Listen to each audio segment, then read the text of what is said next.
Hello, everyone, and welcome to This Week in Hospitality Marketing, live show number 501. And for those that had the pleasure of watching our show live last week, we had our co-hosts, Mr. Edward St. Ange, Mr. Tim Peter, Mr. Robert Cole, Mr. Stuart Butler.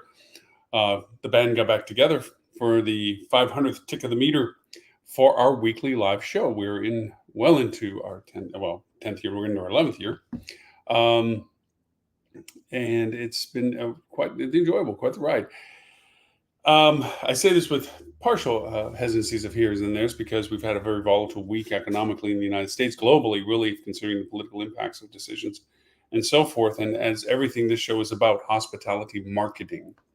And we have to really try to sort through and sift between the things that we see that impact us from a personal perspective. And also those things that are affecting us on our businesses as to how we do our business.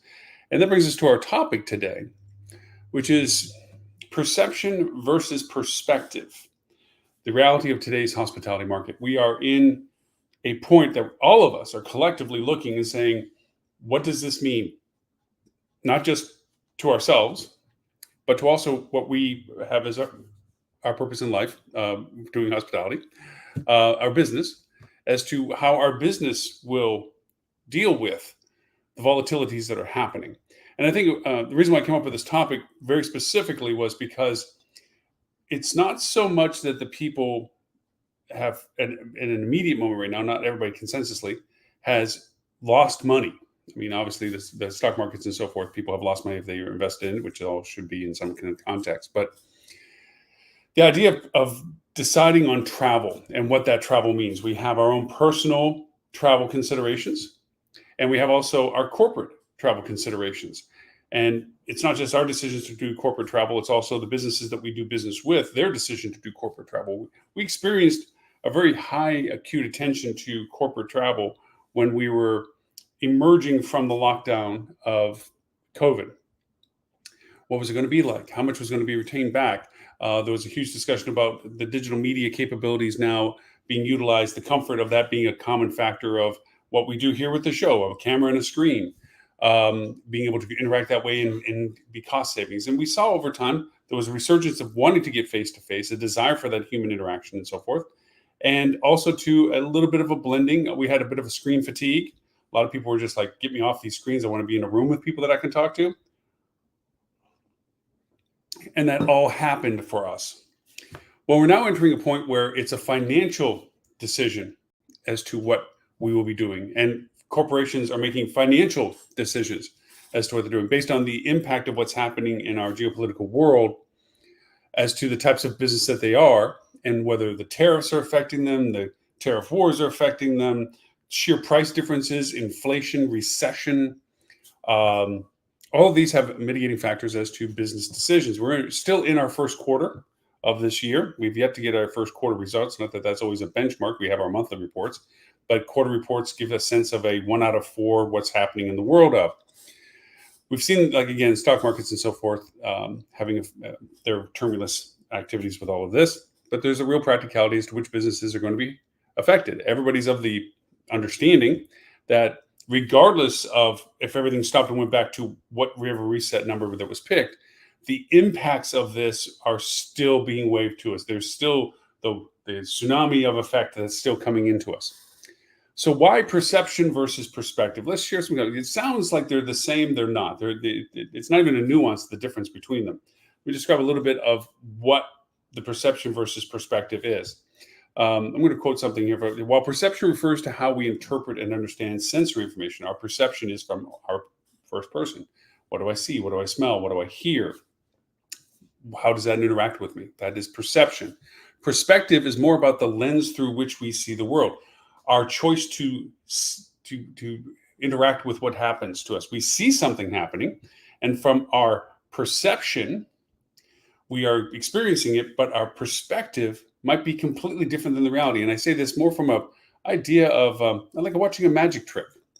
From our vantage point, it looks like magic. There's no way whatever we were witnessing was happening, but that's from our perspective. Our perspective is the perception as we saw it, the perception is we didn't see how it was done. And then it can be explained to us, and then we can understand from that perspective. But that's not always the case. Magic tricks. Well, the reason why perception versus perspective is so important is that right now, all of us are falling under the synonym of shock and awe, based out of Desert Storm and so forth. We came up with this shock and awe kind of mentality, and now it's part of a vernacular with this. And it was something to be bridled for what was happening geopolitically now. And it hasn't hit us in a perception way yet. I still can go to the grocery store and buy what I want. I can still go to the same grocery store and see the prices change, aka eggs. And I can make the financial choice of whether that is something I want or something I want to forego. My perception is I'm seeing these things happen. I still see the traffic lights change from red to green. I still see businesses' doors open. My perception is things are still going the way they have been. My perspective is that really what's happening, or is that just the calm before a storm? Our perception is how we interpret what we see in the context of how we understand it. That's probably the biggest definition between the two. How does this relate to hospitality marketing? Because we know right now, again, going back to, it's not as if my bank account was drained. My investment account may have been changed because of the valuation of what I was investing in, but my choices to financially spend money haven't changed yet. I still have the money I have planned to go on a vacation. The reality is now my perspective is, do I want to do that? Do I want to change my mind from my perspective of what may be happening in the world as to whether that is still the best thing to do for me, is to still spend the money I had planned for vacation? Because I made that plan for the vacation, what I anticipated spending, in a different economic climate. So my perspective of what I'm doing has changed. Now, I say me, it's indicative of everybody that's making travel plans. The travel that we're experiencing now was travel that was chosen weeks ago. And if we just have to think about what's happened in the past 3 weeks, 4 weeks, perception is that, wow, I'm witnessing a lot. Perspective is, what does that mean? So the travel of people going spring break now and so forth is, hey, I had this plan, I'm doing this. Wow, things are changing really quickly. When I get home, let me figure out what my next plan is. Now, I had already planned possibly a summer vacation or summer travel, but let me rethink that. That perception change of seeing things different has changed my perspective of what to do. My perspective is, maybe I shouldn't. That is what gets translated in these economic news coverages as consumer confidence. Maybe I shouldn't buy that car right now. Although they're saying if you're going to think about having to buy a car, now is now before the tariffs do take effect, because it's escalating, the prices go up. And as we know from a capitalist society, just being able to blame somebody else for prices going up rather than you having to take the negative that you decided to raise your prices, they're going to do it. We see that all the time. A lot of the escalations of things that cost money was tagged on the inflation possibility and recession possibility and cost of goods. And it never was. It was corporate greed that was driving high prices. They figured it was opportunistic for them to maintain higher prices, to shrinkflation things, and all the other coined phrases that allowed them to hide behind the fact of yielding higher profits or maintaining artificially high profits by simply going over and raising prices. We did that in our own industry with our ADR rates. We were feeding the demand. Now, I'm not saying against that. It's the reality of the fact of a demand market. When you have more demand, you can call for more higher prices of it. But we were doing this persistently, even though the resistance was that people were getting more and more disappointed with our pricing structures.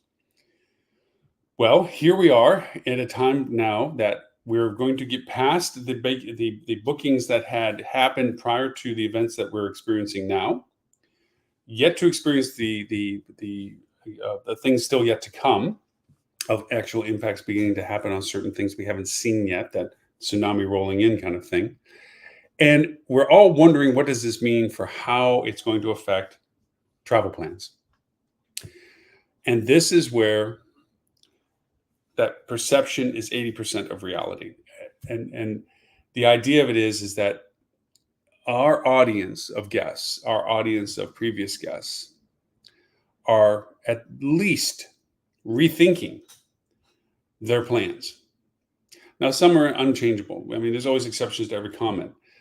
This is the last time we're going to be able to travel to see a family member, or this is the only time that where it's locked in, it's non-refundable, whatever it is. There are some dedicated aspects to some travel, but that's the hanger-ons. The majority, which we look at, that aggregate mean of people in general between here and there, this largest of sums of numbers, are at least going to rethink their travel plans. Of the corporate world, other than the dedicated must-dos, they're going to rethink anything that's outside of the must-do and determine whether or not, as a prioritization, is it truly critically necessary? Is it highly probable for it to be good or whatever? They're going to scale their travel demands. At the very least, if you think that there's even just a modicum of 10% variation to our anticipated business for the remainder of this year, because we're not going to try to go farther than each year, because then it just gets statistically spaghettied. If just for the impact of this year, 10% change of that being different than what we had planned, that wipes out our net that we're trying to calculate for. 10% reduction.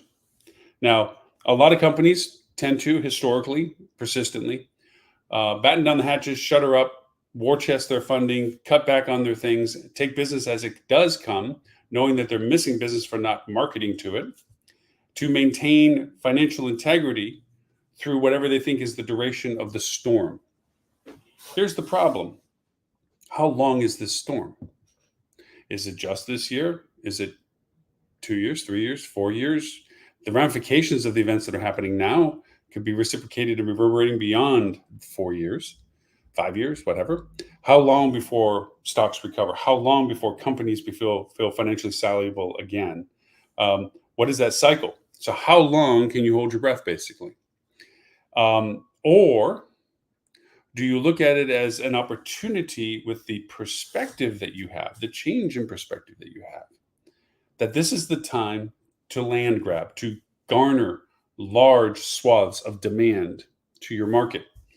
Because, in effect, your competitors have relinquished them. This brings back several old conversations that I've had.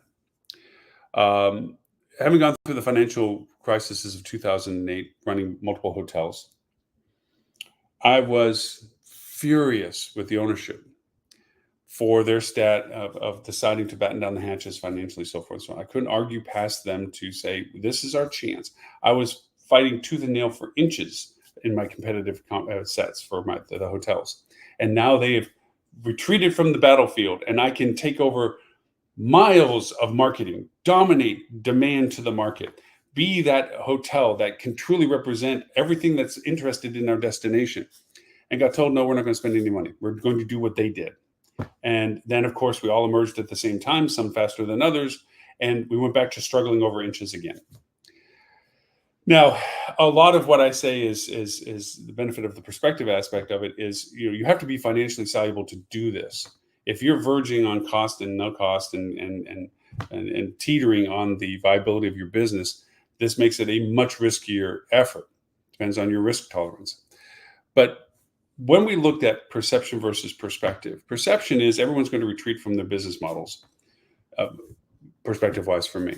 A lot of companies are going to scale back their spends. Marketing is one of the first that happens. I mean, we go through the progressive cuts that any business. We've done this dance many times before. First are all ancillary accessory item things, training, conferences, the fringe stuff, scalable expenses related to departments. Those things immediately on hold.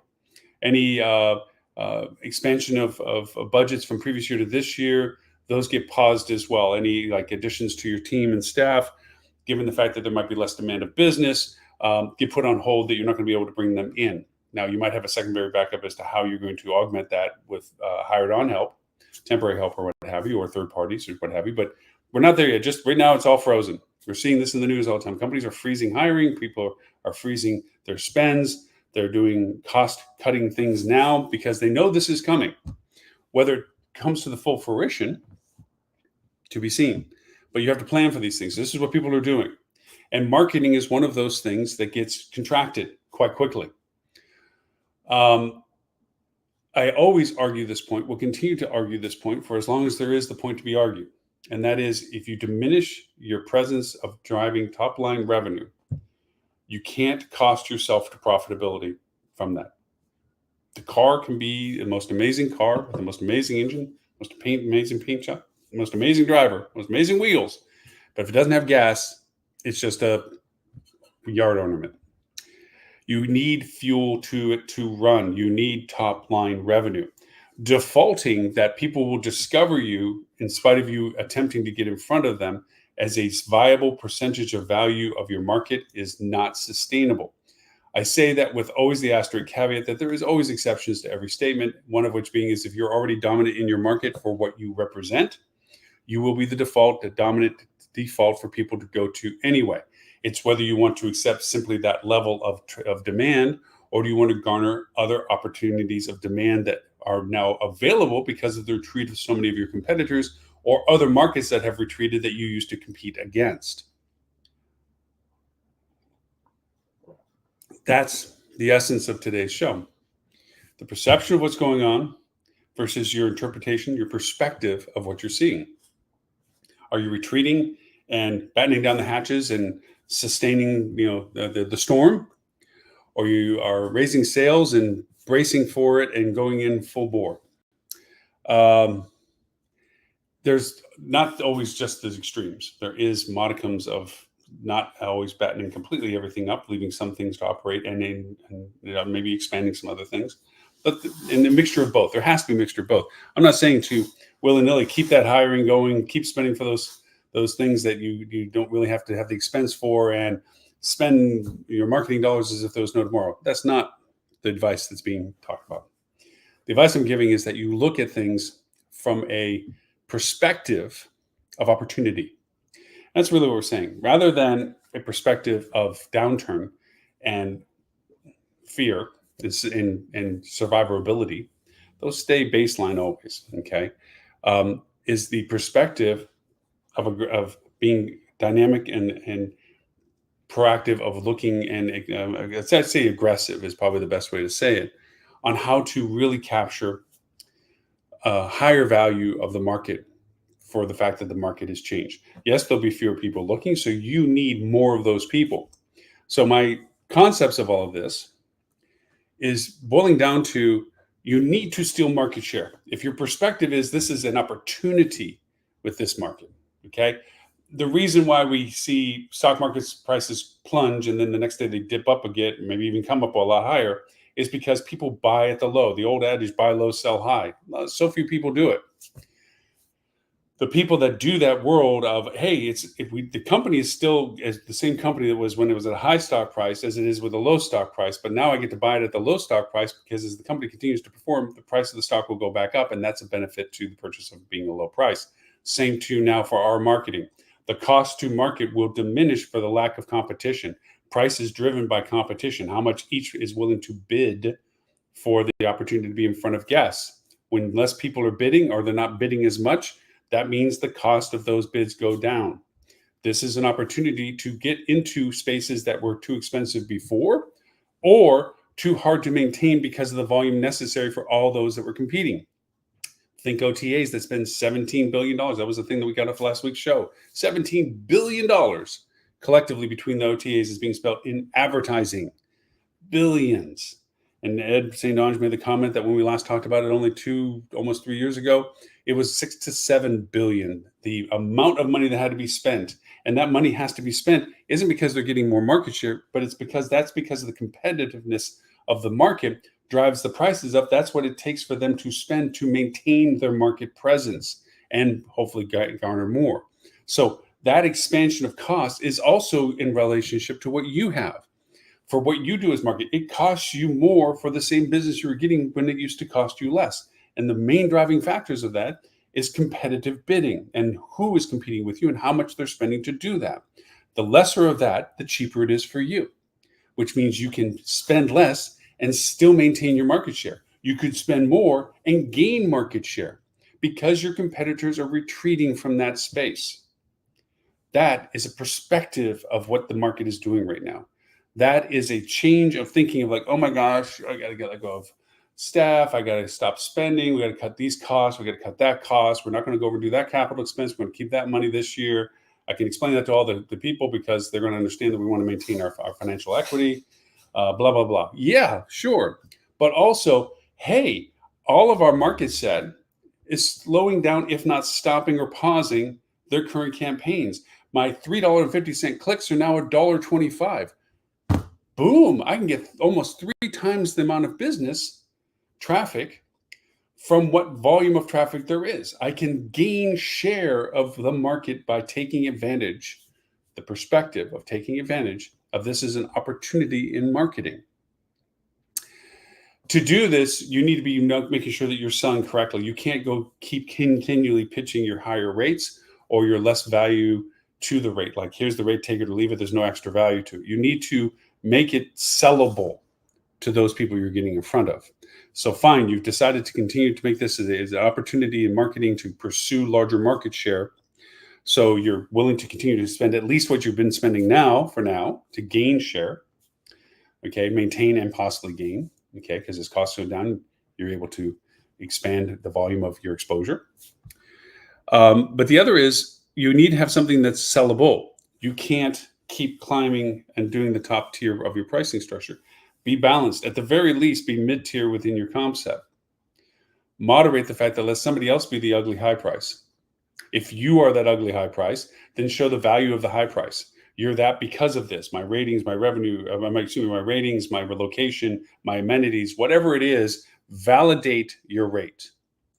If you can't validate your rate, diminish your rate to show value to the rate. It's either the rate is good for what you get or lower the rate until it matches what you get. That's the rate strategy, okay? Provide value whenever possible. Value isn't about the freebie giveaways.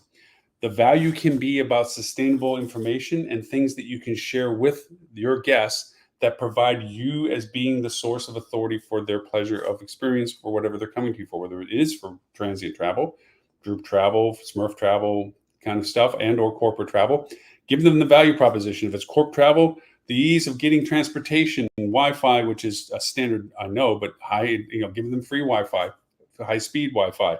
Give them functionalities that they may not have from the effects of getting coupons for free coffee and or discount to breakfast and or if you're not already giving breakfast, discounts for lunches or incentives for coming to the evenings. Transient travel, you're giving them a concierge engagement value inclusive of what they're getting that tells them what restaurants to go to because you have discount offers that the restaurant is giving you as a hotelier to have to give to your guests, what not to miss within a walking distance or travel distance if you have a couple extra hours before you leave, if it's that kind of leisure travel. That value adds of those things make you different than anybody else in market that you're being compared to. That's an added sellable thing for what you're pushing in front of your market strategy to people. That everybody knows that if the market is diminishing and the prices are coming down and or less people are traveling, because everybody watches the same news for the most part, then they know that you should be coming down in prices and they're going to become discretionary as to, can I get more for what I'm spending or was planning on spending? And what I'm spending on, is it giving me as much as what somebody else is giving? So you're always being compared to what you should be compared to who else is. And those comparisons by every user, it happens until a decision is made. And then you re-authenticate the decision and reinforce that decision with them by providing all of the things that make it valuable for them to have made that choice.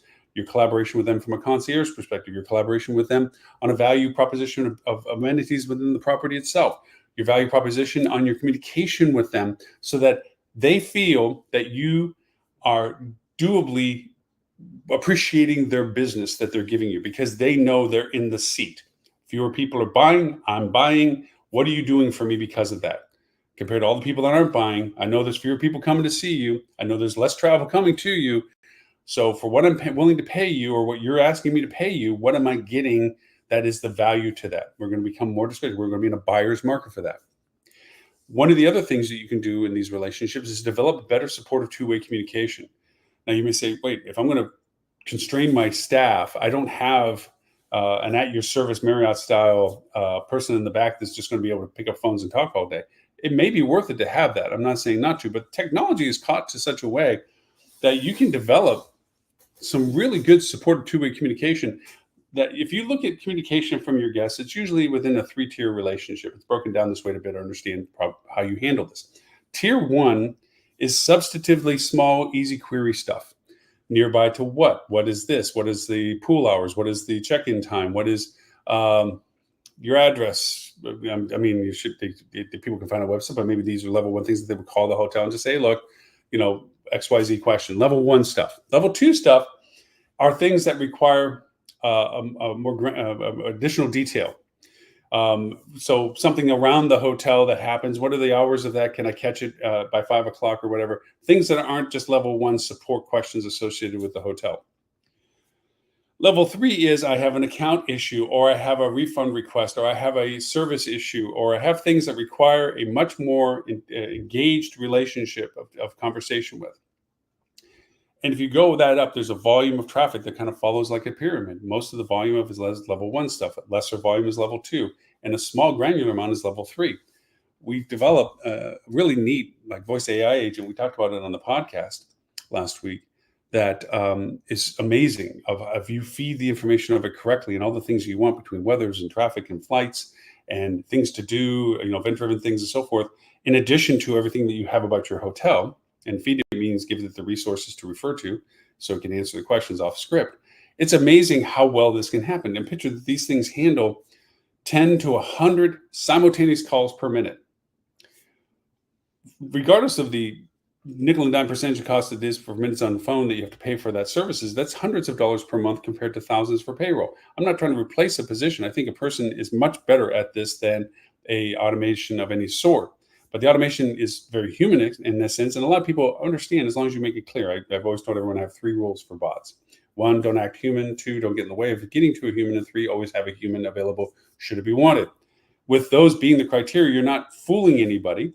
You're making it clear that this is a service platform to help in what they may need. If it isn't helpful, they will get you to somebody that will continue the conversation with you. When you do that, people are willing to accept the information if it's helpful, without feeling duped by getting it.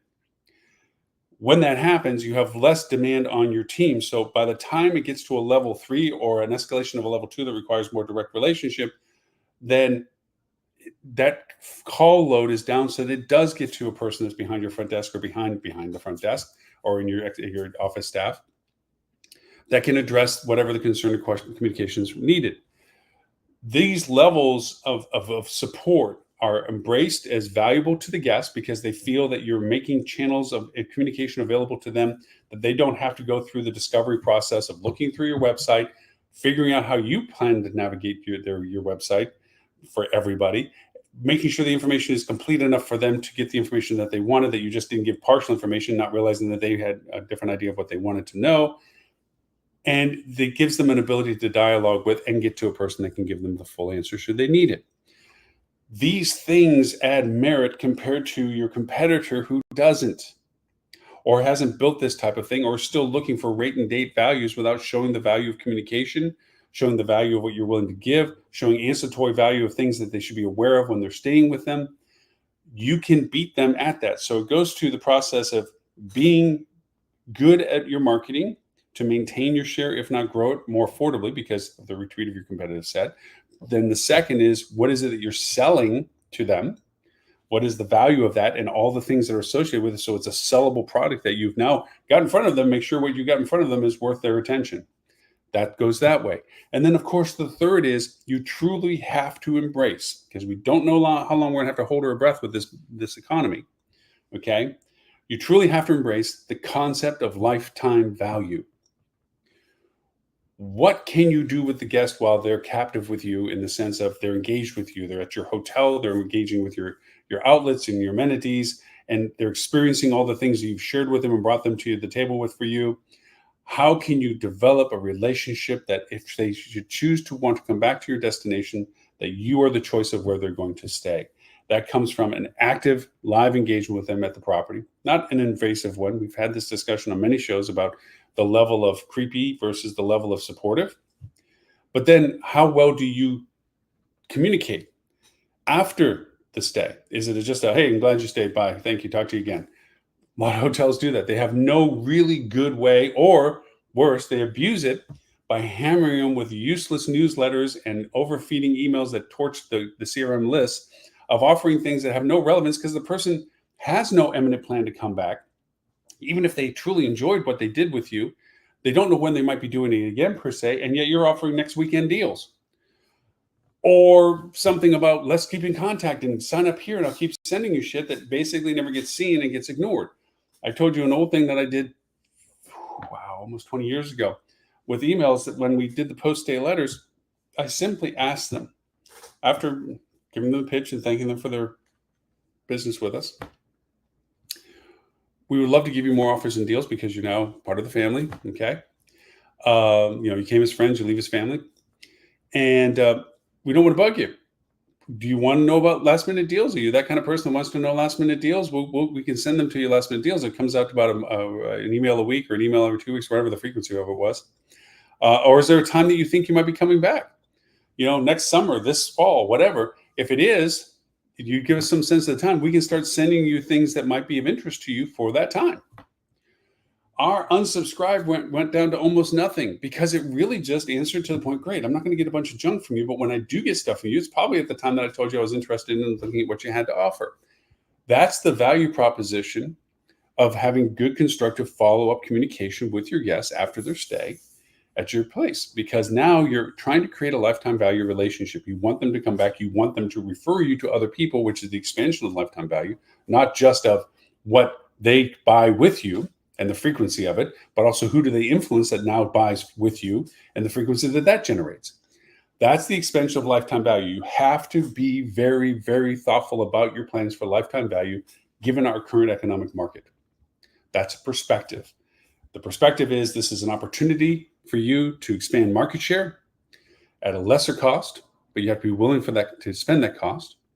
You have to have something viable to sell that provides value that makes the distinction between you and who you're competing with and where other choices of them might be deciding to go to.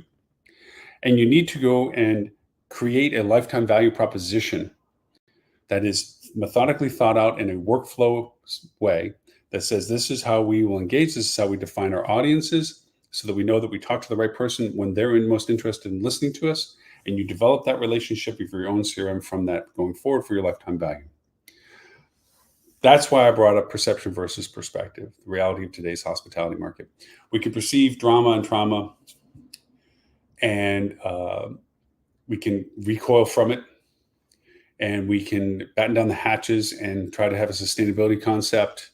And those aren't all bad things. There is a modicum of that has to get no one end, no pendulum swing to the extreme is the best solution. Somewhere in the midst between the two is the better thing to do, one leaning to one versus the other side. You do need to make sure that your costs are in line. You do need to make sure that you're not spending beyond your capacity to afford that spend. You need to seriously consider some of the expenses you were going to create and revalidate them. That is it truly, truly necessary or just in cycle of what was to be done?